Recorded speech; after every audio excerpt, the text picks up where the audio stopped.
अब आपको मैंने खाद बनाने का एक तरीका बता दिया, अब दवा बनाने का भी एक तरीका बताता हूं। ये खाद तो आप खेत में डालोगे, बहुत उत्पादन मिलेगा, लेकिन अगर आपका पड़ोसी किसान ये खाद नहीं डाल रहा है तो एक गड़बड़ी होगी।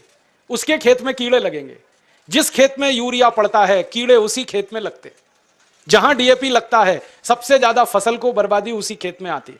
तो पड़ोस का किसान नहीं माना, वो यूरिया डालेगा, कीड़ा उसके खेत में आएगा, फिर वो आपके खेत में भी घुस सकता है, क्योंकि कोई बाउंड्री तो बनाई नहीं है आपने। तो कीड़े मारने के लिए क्या करेंगे फिर? उसके लिए एक दूसरा सूत्र बताता हूं। कीड़े मारने की दवा भी आप खुद बना लो, बाजार से खरीद के लाने की जरूरत नहीं है। 20 लीटर मूत्र ले लो किसी भी जानवर का, गाय का हो, बैल का हो, भैंस का हो, किसी का भी हो। अब इस 20 लीटर मूत्र में 2 से 2.5 किलो नीम के पत्ते पीस के डाल दो। नीम तो है, सब गांव में है। नीम की निम्बोली भी आती है, तो निम्बोली पीस के डाल दो, नहीं तो नीम के 2.5-3 किलो पत्ते पीस के डाल दो। फिर एक सीताफल का पेड़ होता है, देखा है, उसके पत्ते पीस के डाल दो 2-2.5 किलो। फिर एक पेड़ होता है, उसको आकड़ा कहते हैं, कहीं कहीं आक कहते हैं, कहीं आकड़ा कहते हैं, उसको अकौआ भी कहते हैं, तो उसका 2.5-3 किलो पत्ता पीस के डाल दो। फिर और एक पेड़ होता है जिसको हम लोग कहते हैं बेशरम, आप पता नहीं क्या कहते हैं। ये कैसा होता है मैं बताता हूं। बेशरम कहते हैं, समझते हैं, बहुत अच्छा। पान के जैसा पत्ता होता है, बिना बीज के होता है, बिना पानी के, इसलिए बेशरम कहते हैं उसको।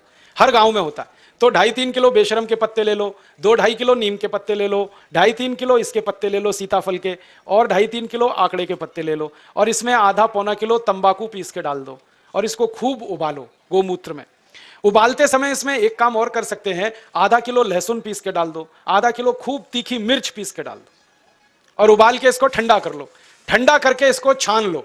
अब जो घोल बन गया है इसमें 200 लीटर पानी मिला दो, और ये 1 एकड़ फसल को किसी भी तरीके से सुरक्षित रख सकता है।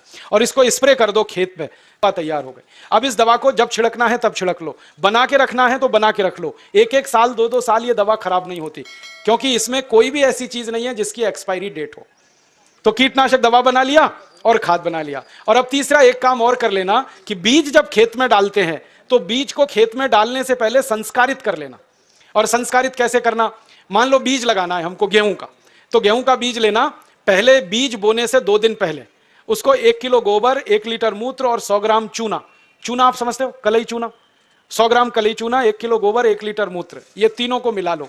कलई चूना को मिलाने का तरीका है कि पहले उसको पानी में डालो, खूब पानी को वो गर्म कर देगा, फिर ठंडा हो जाए तब उसको गोबर और मूत्र में मिला लो। मिला के ये घोल में गेहूं का बीज डाल दो और रात में डाल दो। सवेरे उस बीज को निकाल लो, निकाल के उस बीज को छांव में सुखा दो, और छांव में जब बीज सूख जाए फिर उसको खेत में लगाओ। तो इस बीज पर कभी भी कीड़ा नहीं आता, कोई कीट नहीं लगता। इतना बड़ा इंतजाम पहले ही हो जाता है, तो खर्चा बच गया और उत्पादन ज्यादा आता है।